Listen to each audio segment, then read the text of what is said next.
Alright, let's start with an opening prayer. Dear Lord, thank you for the rain. Thank you for the wonderful day and night. Thank you for all that is before us. Thank you for our being alive to experience everything. And thank you for giving us this time to help us focus on some ideas that can alleviate our problems if we choose to learn them and put them to use. And may we proceed and be successful, harm-free, in the name of Jesus. Amen. Okay, we're continuing the nature of personal reality. We're moving along. We actually are in chapter 15 and starting session 657 tonight.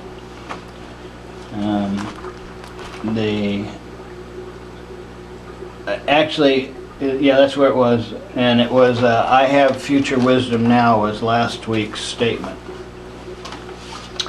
So in this particular edition, we're looking at page 295, and it starts like this.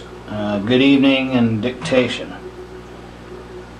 I would like the sentence that I am going to give you placed separately on the page in larger type, so it is set off and underlined. And then the sentence is in capitals, it's separate, and it is underlined, and it is, looks like 7 words here. And here it is. The present is the point of power. Period. And it has a period at the end. It's a sentence. Then he says, the above is one of the most important sentences in this book, in practical terms, and working within the framework of time as you understand it. As mentioned earlier, you actualize events from the present intersection of the spirit and the flesh, choosing them from probabilities according to your beliefs. So repeating the last sentence in a summary, events come to the present intersection where there's spirit and flesh, this present moment, because we choose them from probabilities according to our own beliefs. And then the next paragraph says, all of your physical, mental, and spiritual abilities are focused together. Then in the brilliant concentration of, quote, present, unquote, experience. You are not at the mercy of the past or of previous convictions unless you believe that you are. If you fully comprehend your power in the present, you will realize that action at that point also alters the past, its beliefs, and your reactions. In other words, I am telling you that your present beliefs, in a manner of speaking, are like the directions given to the entire personality, simultaneously organizing and reorganizing past experience according to your current concepts of reality.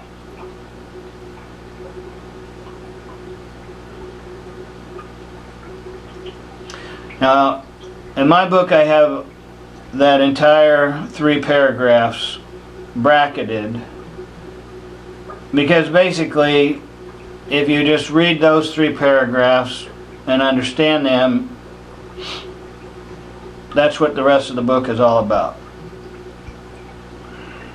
and the first part, because implied in this these three paragraphs is the concept of simultaneous time.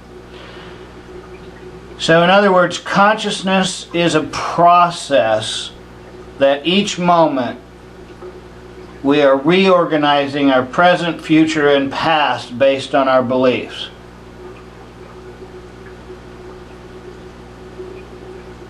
So not only are we bringing the actions in and manifesting them based on our beliefs, but we are also reorganizing our past experience and our present experience. Now, most of us can take the leap and believe that probably it's possible that our future self could send some sort of message back to us in the present moment. We probably could go that far and believe that. However, it is difficult for us to truly believe that the past is being reorganized by what we believe now.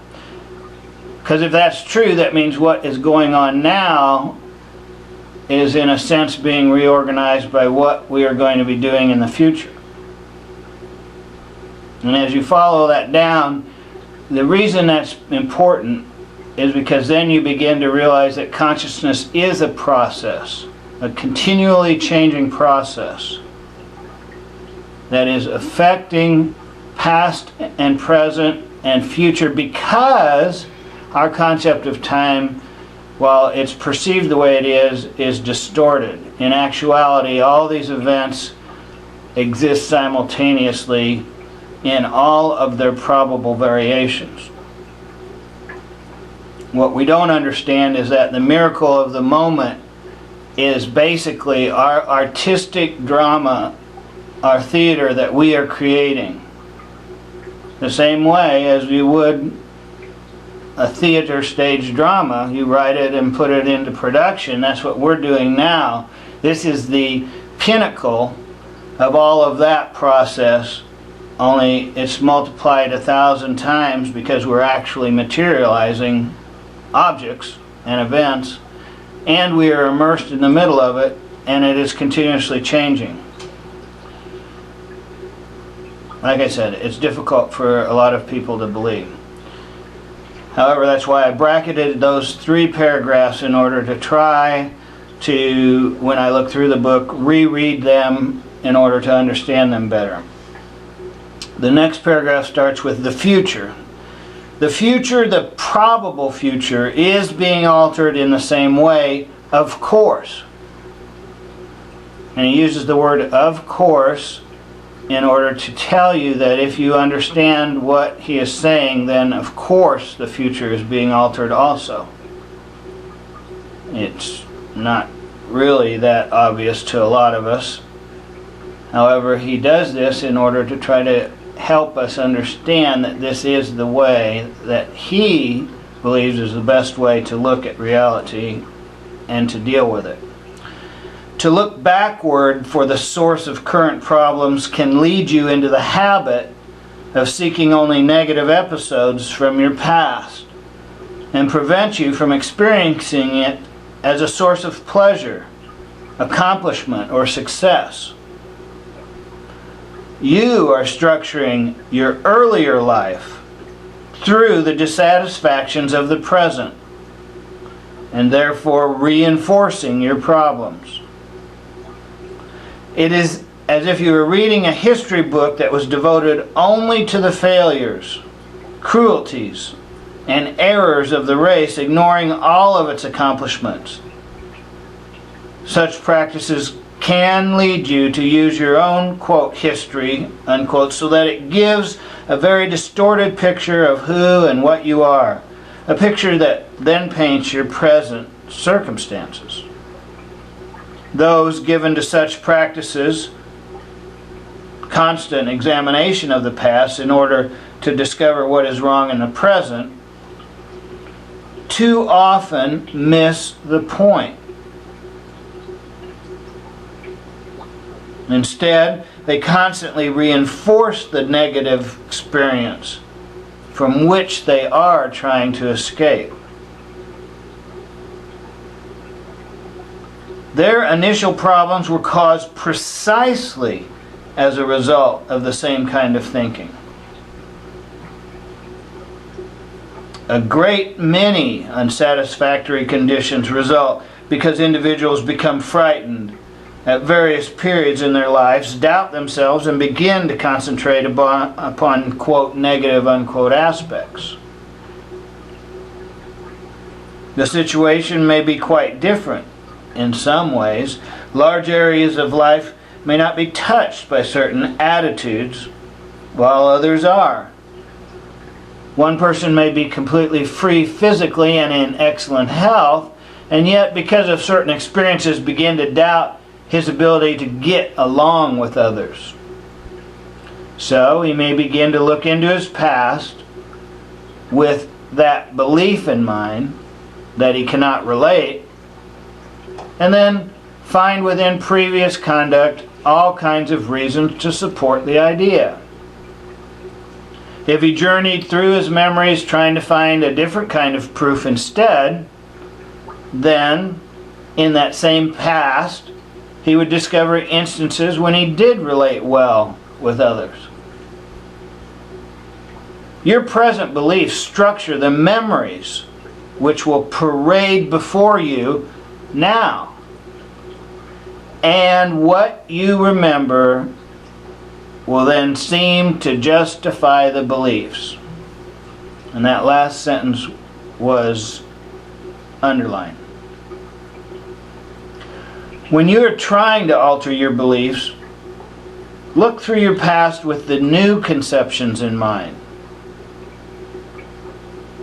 If you are ill, remember when you were not. Search your life for proofs of your health.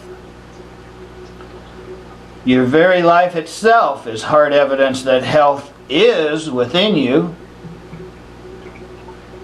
In almost all cases of present limitation, there is one main theme in that particular area. The individual has schooled himself or herself to stress negative aspects for whatever reasons. I have frequently said that beliefs cause reality, and that no symptom will simply fade away unless the reason is ascertained. But such reasons go far beneath your current ideas of cause and effect. They involve intimate philosophical value judgments on the part of each individual. Beneath them, the apparent causes of limitations in personal life. There are other far-reaching beliefs, and in each individual will use those elements in his private experience to back these up. This applies to any kind of lack or hindrance severe enough to be a problem.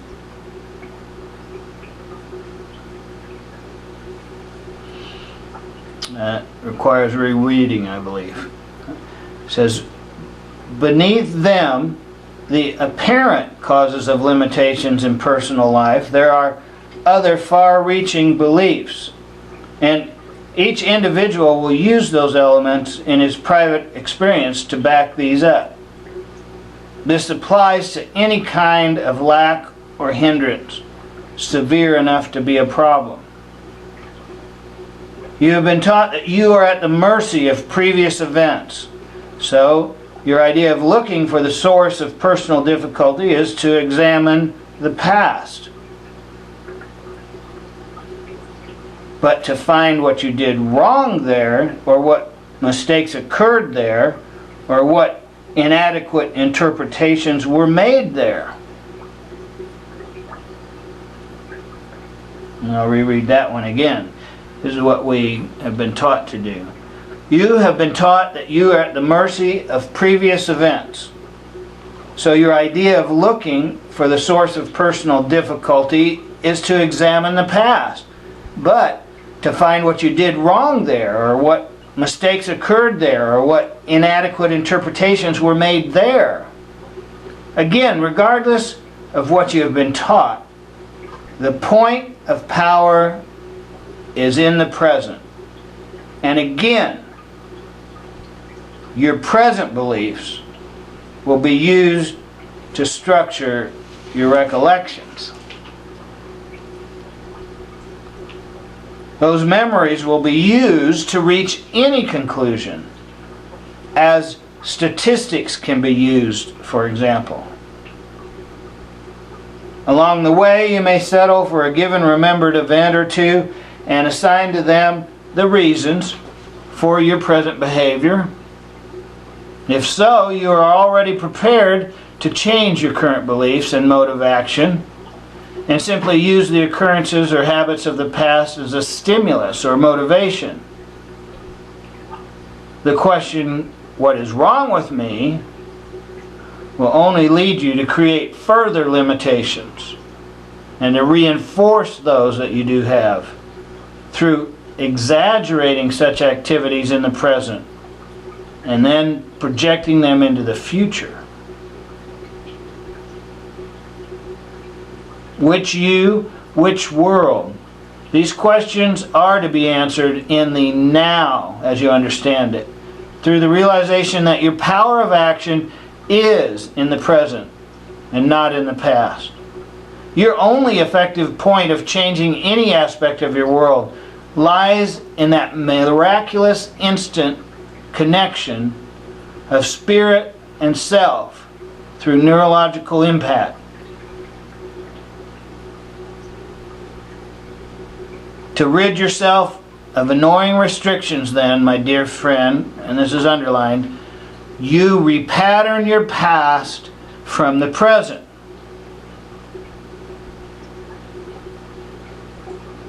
Whatever your circumstances, you use the past as a rich source, looking through it for your successes, restructuring it. When you search it looking for what is wrong, then you become blind to what was right, in those terms, so that the past only mirrors the shortcomings that now face you. Other events literally become invisible to you, since basically past and future exist at once. You are at the same time dangerously constructing your future along the same lines. Individuals can go from psychologist to psychologist, from self-therapy to self-therapy, always with the same question: what is wrong? The question itself becomes a format through which experience is seen, and itself represents one of the main reasons for all limitations, physical, psychic, or spiritual. At one point or another, the individual ceased concentrating upon what was right in certain personal areas and began to focus upon and magnify specific lacks. With all good intentions, then, various solutions are looked for, but all are based upon the premise that something is wrong. If such a practice is continued, the concentration upon negatives can gradually bleed out into other previously unblemished areas of experience.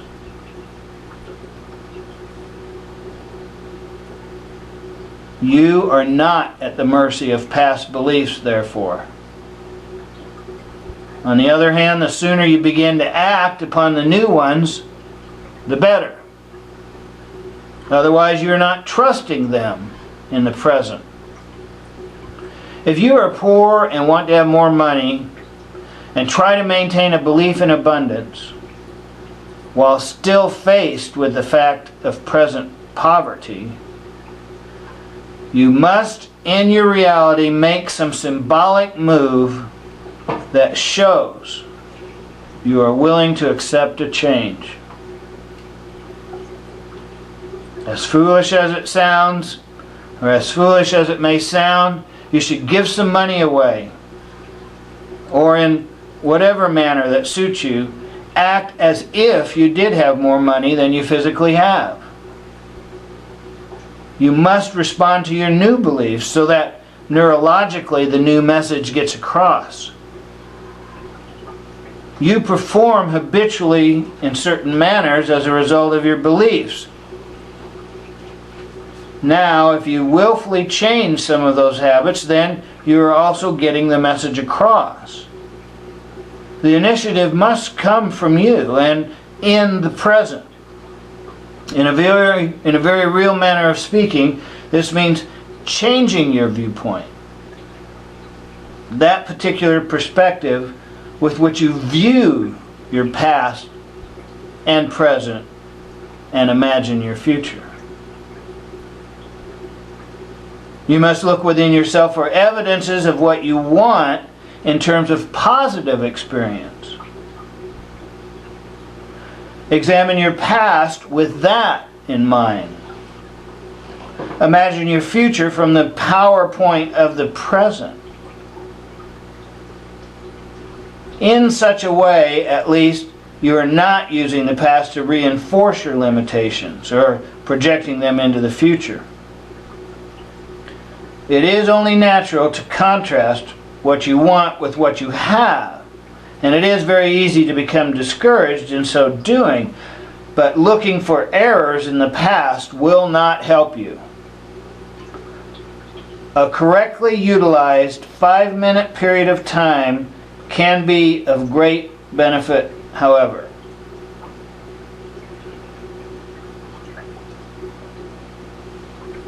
In this period, concentrate upon the fact that the point of power is now. Feel and dwell upon the certainty that your emotional, spiritual, and psychic abilities are focused through the flesh, and for 5 minutes only, direct all of your attention toward what you want.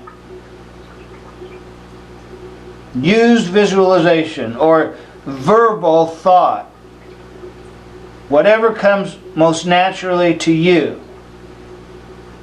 But for that period, do not concentrate upon any lacks, just upon your desire. Use all of your energy and attention. Then, forget about it. Do not check to see how well it's working. Simply make sure that in that period your intentions are clear. Then, in one way or another, according to your own individual situation, make one physical gesture or act that is in line with your belief or desire. Behave physically then, at least once a day, in a way that shows that you have faith in what you are doing. The act can be a very simple one. If you are lonely and feel unwanted, it can merely involve you smiling at someone else. If you are poor, it can involve such a simple thing as buying an item you want that costs 2 cents more than the one you would usually buy. Acting on the faith, even that feebly, that the 2 cents will somehow be given you or come into your experience. But acting as if you had more than you do. In health terms, it involves conducting yourself once a day as though you were not sick, in whatever way given you. But the belief in the present, reinforced for 5 minutes, plus such a physical action, will sometimes bring literally awesome results. Such effects will occur, however, only if you cease looking into the past for what is wrong and stop reinforcing your negative experience. These same principles can be used in any area of your life, and in each you are choosing from a variety of probable events.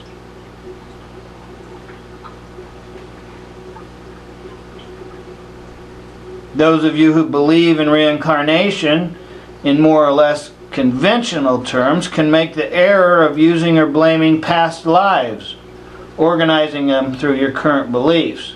It is bad enough to believe that you are at the mercy of one past, but to consider yourself helpless before innumerable previous areas from other lives puts you in an impossible situation. The conscious will is robbed of its power to act. Such lives exist simultaneously. They are other expressions of yourself, interacting, but with each conscious self possessing the point of power in its own present. It is for this reason that past life information is so often used to reinforce current personal social situations. Because, like the past in this life, such memories are constructed through present belief. If such information is given to you by another, by a psychic for example, that individual is also very apt to pick up those lives that make sense to you now, and unconsciously, of course, to structure them precisely along the lines of your beliefs. This may not seem obvious. If an individual believes that he is basically unworthy, he will recall or be given those lives that justify that idea. If he thinks he must pay for his sins now, then that belief will attract memory of those lives that will reinforce it. This will be highly organized recall, leaving out everything that does not apply. If an individual believes that he is being taken advantage of and is caught in a mundane existence, unappreciated, then he may receive from himself or others information showing that in other lives he was greatly honored, thereby reinforcing his belief that now he is taken for granted, or worse. Now, these statements of mine are general, for each individual will have his or her own way of reinforcing beliefs. If you think you are ill, most likely past life information will show that you committed crimes for which you are now doing penance. In whatever framework you choose, you will always find proper reinforcement for your belief. And this is where I re-emphasize, you don't see this very often, the word truth. The truth, as far as it can be stated, is this: you form your reality now, in capital letters, through the intersection of soul and flesh, and in your terms, the present is your point of power. And we'll stop there. And today's date is May 29th, 2013.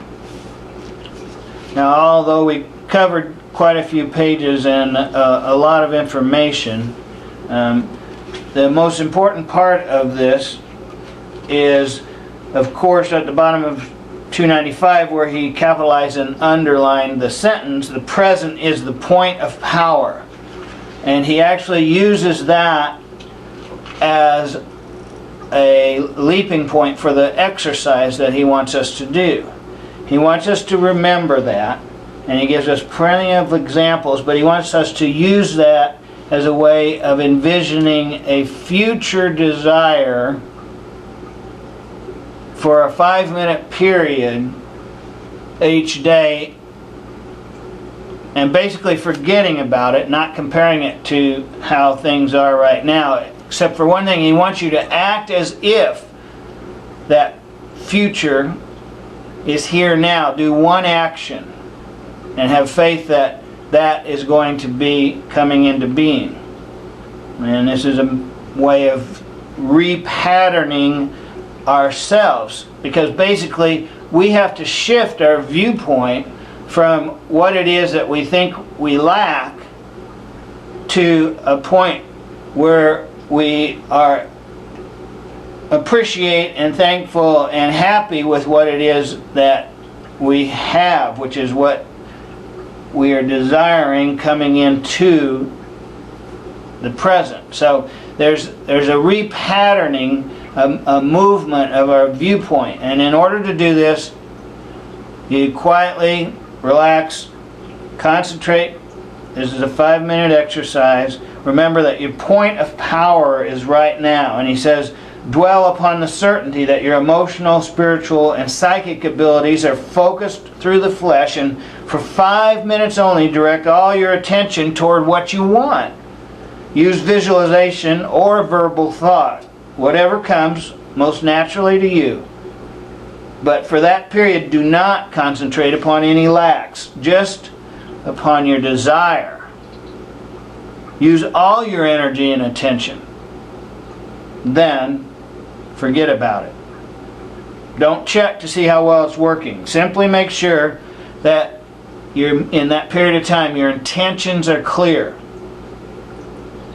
And then, in one way or another, according to your own individual situation, make one physical gesture or act that is in line with your belief or desire. Behave physically then at least once a day in a way that shows that you have faith in what you're doing. And he says it can be a very simple one.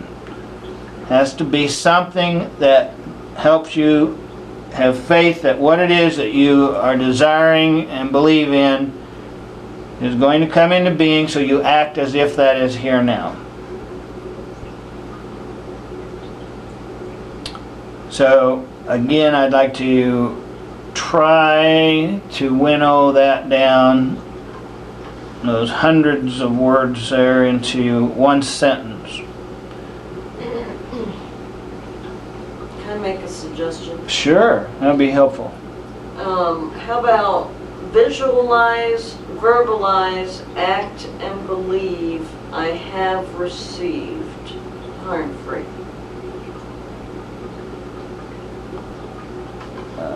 Can you remember what you just said? Yes. All right, let's write that down and take a look at it. Okay, say it again. Visualize, verbalize, okay, act, and believe okay, I have received okay. harm-free.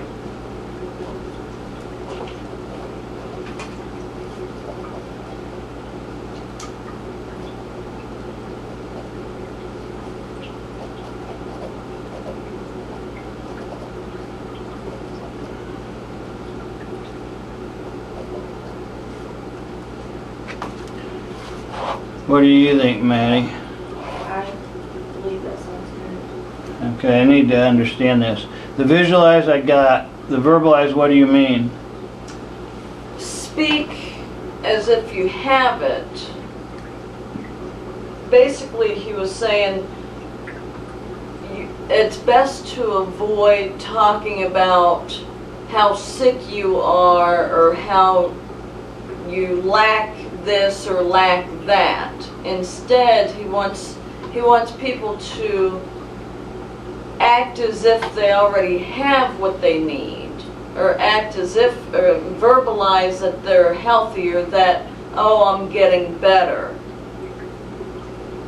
He wants people to act as if. All right.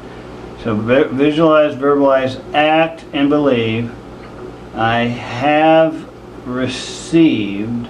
So then we're just assuming received the new desire or something. Right. Okay. It could be received a lot of things, you know.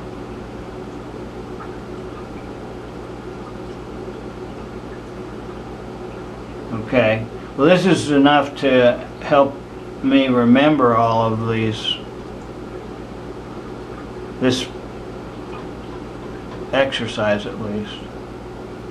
It's good enough. I like it. Okay. All right, so we'll use this, and let's just here in a moment have a closing prayer, and we'll go from there.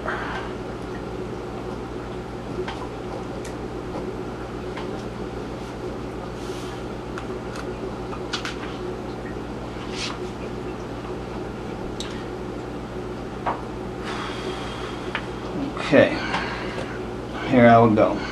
Dear Lord, thank you for giving me the energy and the ability and the means to read these words and record them and project them out, and then also for me to understand them and use them. And may this whole process help not only myself but those around me and many others throughout the world harm-free. In the name of Jesus. Amen. It sounds like a biblical statement.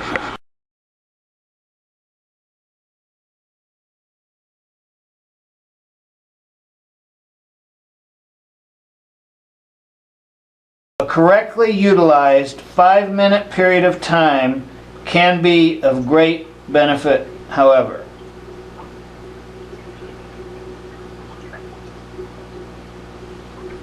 In this period, concentrate upon the fact that the point of power is now. Feel and dwell upon the certainty that your emotional, spiritual, and psychic abilities are focused through the flesh, and for 5 minutes only, direct all of your attention toward what you want. Use visualization or verbal thought, whatever comes most naturally to you. But for that period, do not concentrate upon any lacks, just upon your desire. Use all of your energy and attention. Then, forget about it. Do not check to see how well it's working. Simply make sure that in that period your intentions are clear. Then, in one way or another, according to your own individual situation, make one physical gesture or act that is in line with your belief or desire. Behave physically then, at least once a day, in a way that shows that you have faith in what you are doing. The act can be a very simple one. If you are lonely and feel unwanted, it can merely involve you smiling at someone else. If you are poor, it can involve such a simple thing as buying an item you want that costs 2 cents more than the one you would usually buy. Acting on the faith, even that feebly, that the 2 cents will somehow be given you or come into your experience. But acting as if you had more than you do. In health terms, it involves conducting yourself once a day as though you were not sick, in whatever way given you. But the belief in the present, reinforced for 5 minutes, plus such a physical action, will sometimes bring literally awesome results. Such effects will occur, however, only if you cease looking into the past for what is wrong and stop reinforcing your negative experience. These same principles can be used in any area of your life, and in each you are choosing from a variety of probable events. The truth, as far as it can be stated, is this: you form your reality now, in capital letters, through the intersection of soul and flesh, and in your terms, the present is your point of power.